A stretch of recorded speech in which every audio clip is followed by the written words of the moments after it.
O mundo lá fora ainda estava meio adormecido quando Maya Bennett empurrou o seu carrinho de limpeza barulhento pelo chão de mármore do 13º andar do Atlantic Plaza. O relógio na parede marcava 6h43 da manhã. Algumas luzes fluorescentes piscavam acima da sua cabeça, fazendo com que o seu reflexo parecesse cansado, mais velho do que os seus 32 anos.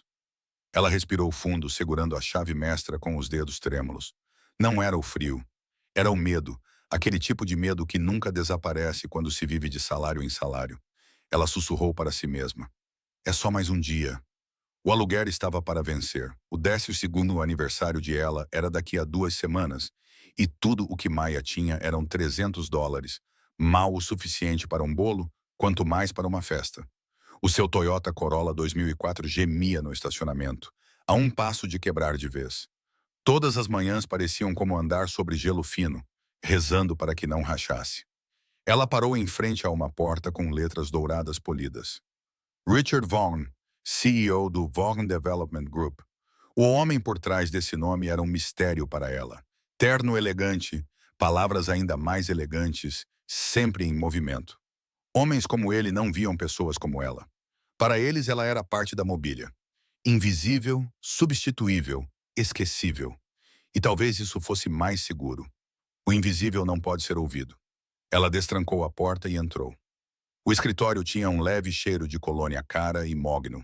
Ela se movia mecanicamente, esvaziando lixeiras, limpando mesas, arrumando cadeiras, com a mente vagando para a nota da escola de ela sobre materiais atrasados.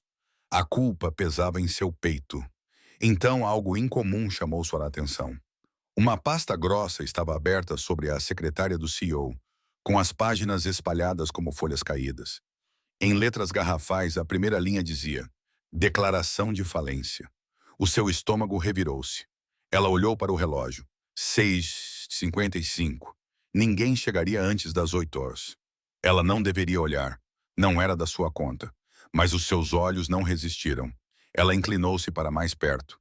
Dívida consolidada total. 64 milhões de rê. As suas sobrancelhas franziram-se. Os números não pareciam certos. Anos a lidar com faturas de limpeza e a equilibrar cada centavo para sobreviver deram-lhe um instinto para números. Ela começou a examinar a lista de credores, movendo os lábios silenciosamente enquanto somava. 12 milhões, 8 milhões, 15. Ela fez as contas 2 vezes, depois uma terceira vez. 47 milhões, não 64. O seu pulso acelerou. Alguém tinha adicionado 17 milhões de dólares que não existiam. Não era um erro de digitação, era uma armadilha. Alguém queria que Richard Vaughn cedesse a sua empresa sob uma dívida falsa. A voz do seu pai ecoou de uma memória há muito enterrada. Se alguém me tivesse dito que os números estavam errados, eu poderia ter lutado. Ele tinha perdido tudo devido a uma fraude contabilística anos atrás. Morreu, arruinado, traído. A garganta de Maya apertou-se. Ela sabia que deveria ir embora, mas outra voz surgiu dentro dela, aquela que dizia: faça alguma coisa. Ela pegou o seu telemóvel rachado e tirou fotos rápidas de todas as páginas. Em seguida, pegou um post-it amarelo da secretária. As suas mãos tremiam enquanto escrevia. Sr. Vaughn pediu... Vaughn, verifique os números na página 7 antes de assinar. A dívida total soma 47 milhões, não 64. Alguém inflacionou os números. Por favor, verifique isso antes que seja tarde demais. Ela colou o bilhete na primeira página, arrumou os papéis exatamente como os tinha encontrado e saiu apressada. Às 7h45, ela bateu o cartão no porão e deveria ter ido para casa, mas seus pés se recusavam a se mover. Seu coração batia tão forte que ela quase podia ouvir o eco na garagem vazia. Às 7h56, um elegante Mercedes preto entrou. Richard Vaughn saiu, não o poderoso CEO que ela vislumbrou antes, mas um homem devastado pela derrota. O seu fato estava amarrotado, os ombros vermelhos, curvados sob um peso invisível. Ele segurou uma pasta de couro contra o peito e caminhou em direção ao elevador como um condenado a caminho do seu veredicto final. Maya escondeu-se atrás de uma coluna, dividida entre o medo e a curiosidade. Ela disse a si mesma: vá para casa. Mas algo dentro dela precisava saber se ele tinha visto o bilhete. Os minutos passaram. 800-0810. Então, o seu telefone tocou. Número desconhecido. Senhora Bennet. A voz na linha estava tensa. Sim, ela sussurrou. Aqui é Richard Vaughan. Ainda está no prédio? A sua boca ficou seca. Estou. Não saia, ele disse. É urgente. Por favor, preciso de falar consigo agora. A chamada terminou. Passos ecoaram pela rampa da garagem, rápidos e desiguais. Quando ele apareceu, ela congelou. O homem que se aproximava não estava zangado. Estava destroçado. Lágrimas brilhavam nos seus olhos. Numa mão trêmula, segurava o post-it. Foi você? A sua voz falhou. Um sussurro cheio de descrença. Tu escreveste isto? Maya acenou lentamente com a cabeça, preparando-se para a explosão, para ele a despedir, humilhá-la e chamar a segurança. Mas, em vez disso, aconteceu o impensável. O bilionário caiu de joelhos no chão de cimento sujo, com o seu fato de $5.000 e soluçou. Acabaste de salvar a minha vida, disse ele com a voz embargada. Salvaste tudo. Maya ficou paralisada. Nunca tinha visto um homem rico chorar assim. Ele enxugou o rosto, tentando se recompor. 17 milhões em dívidas falsas. O meu sócio, Austin Monroe, as falsificou. Ele planejava me levar à falência e comprar a empresa por $500 mil. Um império real de 60 milhões desapareceu em minutos, e eu estava prestes a assinar. Ela olhou com os olhos arregalados. Eu verifiquei os registros de segurança. Ele continuou. Apenas uma pessoa acessou este andar antes das 8 horas.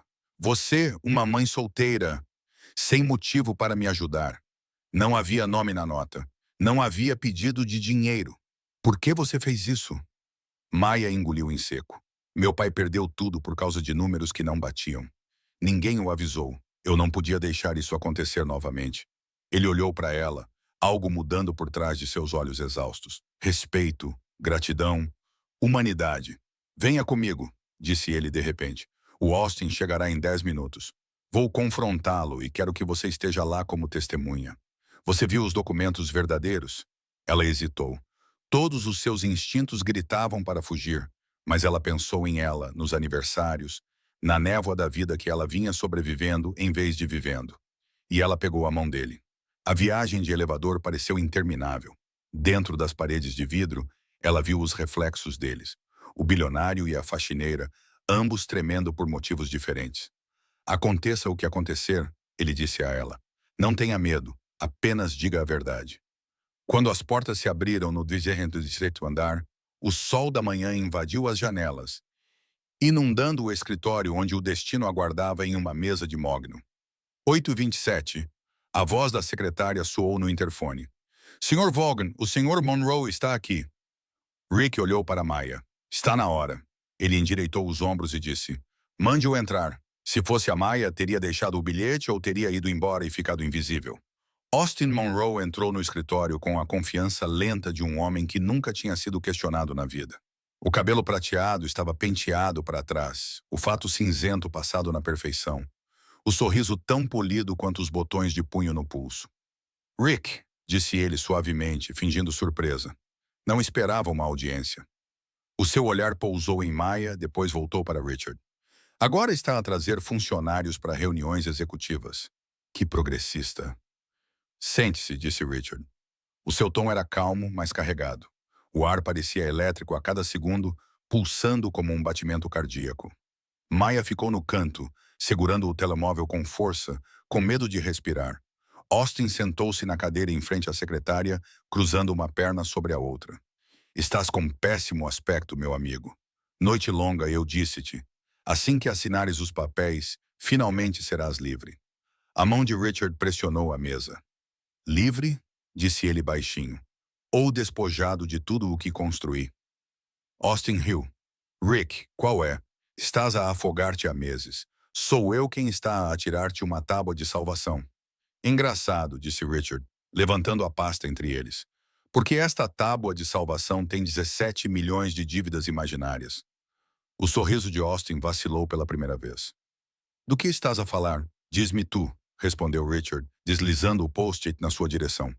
O pequeno quadrado amarelo parecia inofensivo, mas as palavras escritas nele já tinham reescrito dois destinos. Austin olhou para ele, lendo em silêncio. Por um momento, nada se moveu. Então ele sorriu novamente, mas os cantos da boca estavam tensos. Alguém está a brincar, disse ele suavemente. Estás a deixar a brincadeira de uma zeladora atrapalhar um processo legal. Maya estremeceu.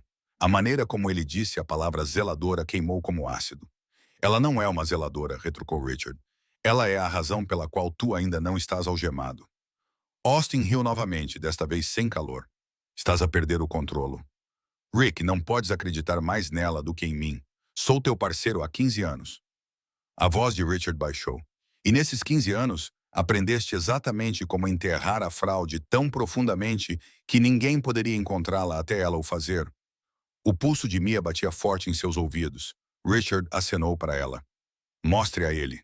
Suas mãos tremiam enquanto ela conectava o telemóvel à tela da conferência. As imagens apareceram uma a uma.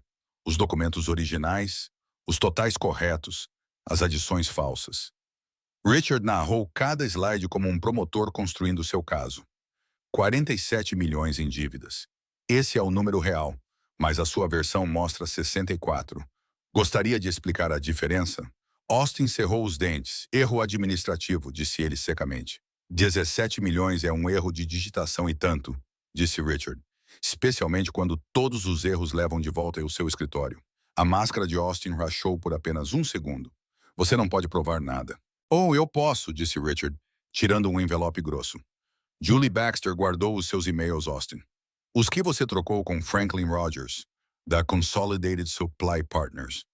Eu sei sobre os credores falsos, as faturas inflacionadas e o suborno que te esperava assim que me levasses à falência. Pela primeira vez, a confiança de Austin desmoronou. Tu invadiste a minha privacidade. Eu não, Richard interrompeu. Foi a Julie, ela veio ter comigo ontem à noite. Lembras-te dela, certo? A secretária a quem gritaste até ela se demitir. Acontece que ela não apagou essas cópias de segurança. A respiração de Austin ficou acelerada. Os seus olhos passavam rapidamente de Richard para Maya. Achas que isto acaba comigo? Não podes derrubar-me sem arrastar toda a empresa para a lama. Richard levantou-se lentamente. Então reconstruiremos das cinzas. Mas tu, Austin, estás acabado. Ele acenou com a cabeça em direção à porta. O FBI está a caminho. Sugiro que ligues para o teu advogado. O rosto de Austin se contorceu com algo entre raiva e pânico. Ele se virou para Maya, sua voz cheia de rancor. Tu achas que ele vai se lembrar de ti daqui a 6 meses? Tu vais voltar a ser invisível, esfregando o chão para pessoas que esquecem o teu nome. O tom de Richard cortou o ar. Sai. Austin hesitou, depois pegou a sua pasta e saiu furioso, batendo a porta com tanta força que o vidro tremeu. O silêncio inundou a sala novamente, pesado e irreal. Por um longo momento, Richard não se moveu. Ele apenas ficou ali, olhando pela janela para a cidade abaixo. O homem que quase tinha perdido tudo estava a respirar novamente, mas cada expiração soava como o peso de anos a sair do seu peito. Ele virou-se para Maya. Ele estava certo sobre uma coisa, disse ele baixinho. Eu não a vi antes de hoje. Trabalhas aqui há 3 anos e eu nem sabia o teu nome. Mia baixou os olhos. É assim que o mundo funciona, senhor. Não, disse ele bruscamente. É assim que eu funcionava. Cego. Salvaste 60 milhões porque viste o que todos os outros ignoraram. Tu reparaste. Tu importaste-te. Isso vale mais do que todos os diplomas na minha folha de pagamentos. Ele pegou num bloco de notas, rabiscou algo e entregou-lhe o papel. A partir de segunda-feira, você se reportará ao Departamento de Auditoria Interna. Pagarei pelo seu treinamento, seus cursos, tudo o que você precisar. Quero que você esteja lá procurando as coisas que todos nós deixamos passar. Maya piscou, incapaz de falar. Eu não entendo. Sou uma faxineira. Não mais, disse ele simplesmente. Você é minha nova analista júnior. Ela balançou a cabeça com lágrimas prestes a cair. Não posso aceitar isso. É demais. Não é um favor, Maya, disse ele suavemente. É justiça. Ele sorriu então, um sorriso pequeno, mas genuíno, do tipo que surge depois de sobreviver à tempestade. Vá para casa, veja a sua filha, tire o resto da semana de folga e, quando voltar, comece a sua nova vida. Ela ficou paralisada, assimilando a realidade. Quando finalmente falou, a sua voz falhou. Obrigada. Ele olhou para ela com convicção silenciosa. Não, Maya. Obrigado por me lembrares como é a integridade. Naquela noite, enquanto Mia dirigia para casa pelas ruas de Chicago, o seu Corolla fazia mais barulho do que nunca. Mas pela primeira vez, ela não se importava. Ela repassava tudo na sua cabeça. Os números, o post-it, as lágrimas, a promessa. Quando estacionou em frente ao seu pequeno apartamento, ela ficou dentro do carro por um momento, observando o brilho da janela onde ela a esperava. Pela primeira vez em anos, ela não se sentiu invisível. Lá dentro, ela correu para ela de braços abertos. Mãe, você chegou tarde. Aconteceu alguma coisa? Maya ajoelhou-se e abraçou-a com força. Algo grande, querida, sussurrou ela. Algo que pode mudar tudo. Sentaram-se juntas no sofá, enquanto ela contava à filha sobre a manhã em que o erro salvou uma empresa e o homem que lhe ofereceu uma segunda oportunidade. Os olhos de ela arregalaram-se de admiração. Quer dizer que agora vai trabalhar num escritório com um computador? Maya riu entre lágrimas. Sim, querida. Com um computador. Ela sorriu, envolvendo a mãe nos braços. És incrível, mãe. Maya fechou os olhos, abraçando-a com força, respirando aquele momento de paz que não sentia há anos. Pela primeira vez, o futuro não parecia uma ameaça, parecia uma porta a abrir-se. Ao desligar as luzes naquela noite, a sua mente ainda fervilhava de descrença e esperança. Mas, no fundo, outro pensamento persistia, uma inquietação silenciosa que não a deixava em paz. E se Austin Monroe ainda não tivesse terminado? Achas que Austin tentará se vingar depois de perder tudo? 3 meses depois, o vento sobre Chicago trazia o frio do final do outono quando Maya desceu do alto carro em frente ao edifício do Vaughan Development Group. Ela não entrava mais pela porta de serviço. O seu crachá agora abria as portas de vidro do átrio principal e as pessoas a cumprimentavam pelo nome. Bom dia, Maya, disse a recepcionista, e ela ainda não estava habituada a ouvir aquele tom. Caloroso, respeitoso. Ela sorriu e apanhou o elevador até ao 18º andar, onde a sua secretária a esperava ao lado de uma janela com vista para a cidade. A sua placa identificativa dizia Maya Bennett Jr., analista de auditoria. Todas as manhãs, ela tocava nela como prova de que não era tudo um sonho. As primeiras semanas tinham sido aterradoras. Ela não entendia metade da terminologia que a sua mentora, Clara Freeman, usava nas reuniões. Ela ficava acordada até depois da meia-noite assistindo a tutoriais, rabiscando fórmulas em cadernos enquanto ela dormia. Mas aos poucos, as coisas começaram a fazer sentido. Os números começaram a falar com ela novamente, assim como naquela manhã com o arquivo de falência. No final do seu primeiro trimestre, ela estava a perceber pequenas inconsistências que outros não percebiam. E os elogios de Clara começaram a soar menos como incentivo e mais como confiança. Você tem um dom, Maya, disse-lhe ela numa tarde. Não aprende naturalmente. Ainda assim, nem todos eram gentis. Alguns analistas seniores ressentiam-se dela. Sussurravam pelas costas, chamando-a de milagre da zeladora. Alguns insinuavam que ela tinha ligações com Richard Vaughan. Outros zombavam dos seus erros em tons baixos, que não eram tão baixos quanto pensavam. Ela ignorou-os até o dia em que Roger Maddox, o analista sênior conhecido pela sua arrogância, decidiu testá-la. Ele deixou cair uma pasta grossa na secretária dela e disse, vamos ver se és realmente boa. Era um labirinto de relatórios, recibos e números destinados a confundir. Ele sorriu. Se conseguires encontrar o que está errado, talvez não sejas apenas uma zeladora sortuda.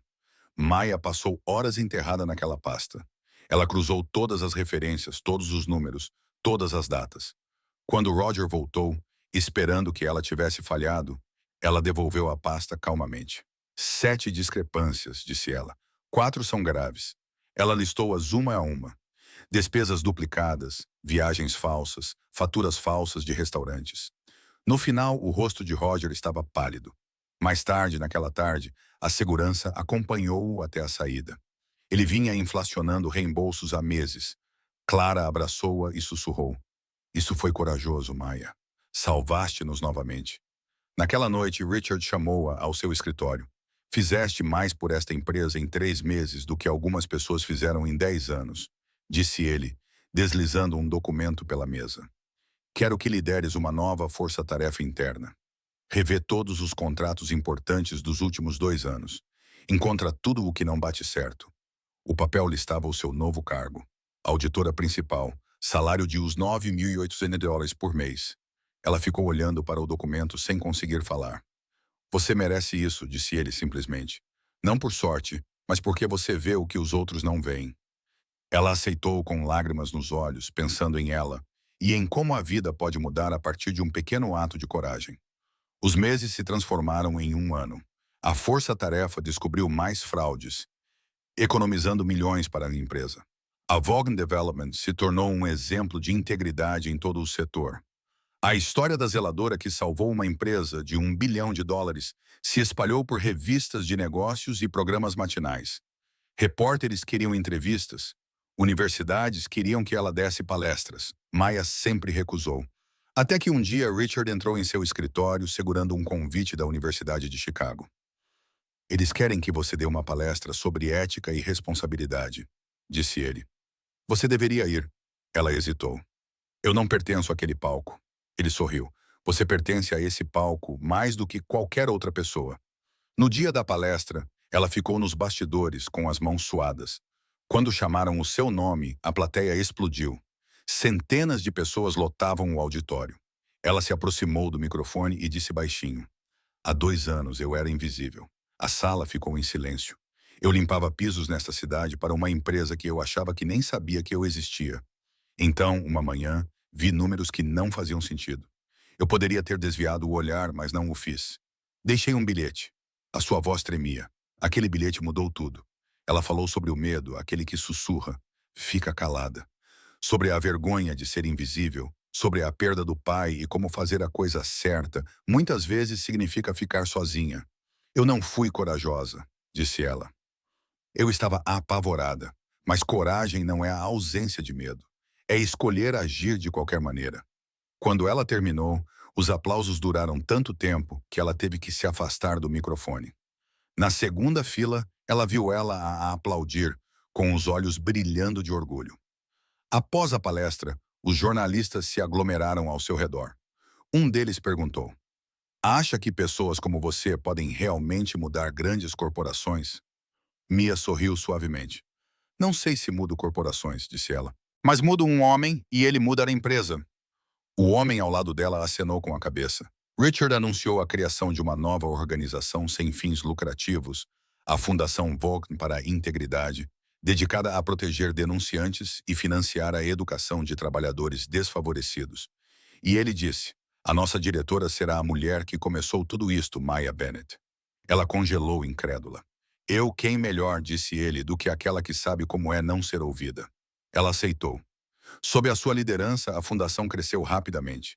Em 2 anos, ajudou dezenas de trabalhadores a denunciar fraudes com segurança e a reconstruir as suas vidas depois disso.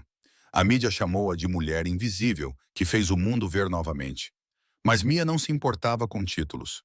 O que importava era que as pessoas que antes se escondiam em silêncio agora se erguiam de cabeça erguida. Ela se reuniu com zeladores, operários, garçonetes, pessoas que a faziam lembrar de si mesma. Ela ouviu as suas histórias e disse-lhes, vocês são importantes. O que vocês veem é importante. Numa noite de outono, sentada com ela num pequeno restaurante à beira do rio, Maya olhou para as luzes que se refletiam na água. Alguma vez pensas em como a vida poderia ter sido diferente? Perguntou ela. Maya sorriu. Todos os dias, se eu não tivesse olhado para aqueles papéis, se tivesse ido embora, a sua voz suavizou-se. Ainda estaríamos a lutar. Eu ainda acharia que ser invisível era seguro, mas teria perdido tudo o que veio depois das pessoas. O propósito, a chance de mostrar a você que fazer o que é certo pode mudar tudo. Ela encostou-se no ombro dela. Você é a minha heroína, mãe. Maya afastou uma mecha de cabelo do rosto da filha e disse, não, querida. Sou apenas alguém que finalmente parou de se esconder. Lá fora, o vento trazia o cheiro de chuva e novos começos. Pela primeira vez na vida, Maya não se sentia pequena. Sentia-se vista, valorizada e viva. O mundo ainda podia ser injusto, mas ela tinha a prova de que um ato de honestidade podia ter um impacto maior do que qualquer um imaginava. Podia reconstruir empresas, curar famílias e até redimir almas quebradas. Quando saíram do restaurante, o telemóvel de Maya vibrou com uma mensagem de Richard. A fundação completou um ano hoje. 43 casos resolvidos, mais de 12 milhões em fundos recuperados. Você fez isso? Ela sorriu e digitou de volta. Nós fizemos isso. Sob as luzes da cidade, ela pegou a mão de ela, sentindo a certeza silenciosa de que algumas histórias nunca terminam. Elas apenas continuam a crescer, como a luz que se espalha por corredores escuros. Naquela manhã, anos atrás, tratava-se de salvar uma empresa. Mas, na verdade, salvou duas pessoas que tinham esquecido o que significava acreditar em si mesmas. Se esta história te fez sentir algo, conta-me nos comentários. Acreditas que um pequeno ato pode mudar tudo? Se tocou o teu coração, comenta o número 100 abaixo para que saibamos que estiveste aqui conosco e diz-nos de que país estás a assistir. Partilha esta história para que mais pessoas se lembrem de que a bondade e a coragem ainda são importantes neste